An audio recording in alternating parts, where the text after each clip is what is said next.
Assalamualaikum warahmatullahi wabarakatuh. Berjumpa lagi bersama saya Putri Rahmisari dengan NIM 182330088. Dalam video kali ini saya akan menyampaikan materi mengenai etika profesional dalam mata kuliah etika perpajakan dengan dosen Ibu Cici Andriani SEMM dari Prodi Etika Manajemen Pajak Fakultas Ekonomi Universitas Negeri Padang. Dalam materi etika profesional ini kita akan membahas 4 materi.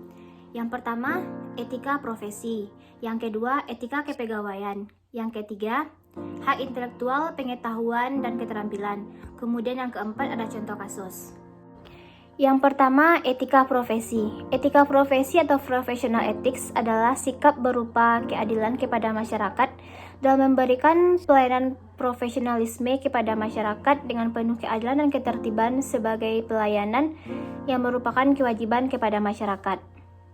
Kode etik profesi menguraikan peraturan-peraturan dasar yang dianggap perlu bagi anggota profesinya untuk melaksanakan kewajiban secara jujur dan menjaga kepercayaan kepada masyarakat. Etika profesi ini merupakan bidang atau cabang terapan dari etika sosial. Selanjutnya, tujuan etika profesi. Etika profesi ini bertujuan yang pertama untuk menjunjung tinggi martabat profesi, yang kedua menjaga dan memelihara kesejahteraan profesi, yang ketiga untuk meningkatkan pengabdian anggota kepada masyarakat, yang keempat untuk meningkatkan mutu profesi, yang kelima untuk meningkatkan mutu organisasi, yang keenam meningkatkan pelayanan di atas keuntungan pribadi, dan yang ketujuh mempunyai organisasi profesional yang kuat dan integritas yang tinggi.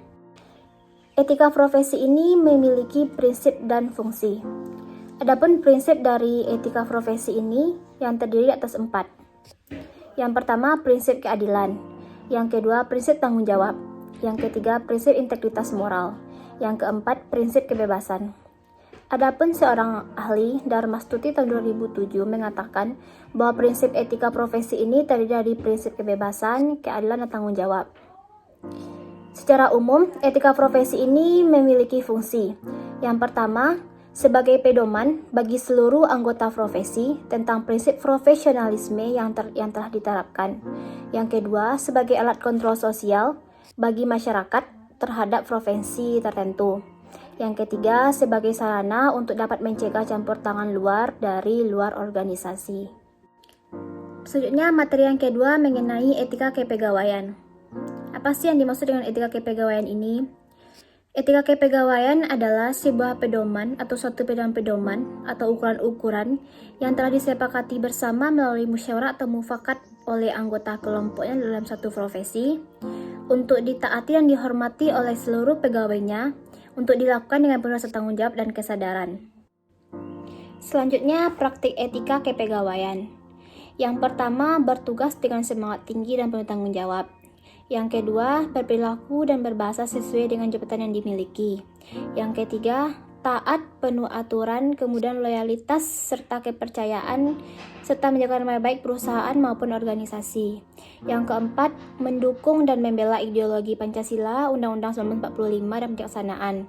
Yang kelima, mempertahankan dan membela keamanan dan rahasia perusahaan serta jabatan. Yang keenam, tidak menerima penyuapan, berlaku jujur dan menghindari pemogokan. Selanjutnya, materi yang ketiga mengenai hak intelektual, pengetahuan, dan keterampilan. Hak intelektual adalah hak eksklusif yang diberikan kepada seseorang atau kelompok atas karya ciptanya. Hak intelektual ini terdiri dari hak paten, hak cipta, dan hak merek. Kemudian, prinsip-prinsip hak intelektual ini terdiri dari prinsip keadilan, prinsip ekonomi, dan prinsip sosial. Kemudian untuk contoh kasus dari etika profesi ini adalah kasus tentang Mulyana W. Kusuma. Kasus ini terjadi pada tahun 2004, yaitu seorang Mulyana W. Kusuma ini menjabat sebagai seorang auditor logistik pemilu. Mulyana W. Kusuma ini telah melakukan penyuapan terhadap anggota auditor BPK, yaitu Sleman Karyansa. Dalam penangkapan Sleman ini menimbulkan pro dan kontra. Namun Sleman telah terbukti melakukan pelanggaran terhadap kode etik akuntan. Baiklah, demikian dapat saya presentasikan. Kalau ada yang salah, saya mohon maaf. Assalamualaikum warahmatullahi wabarakatuh.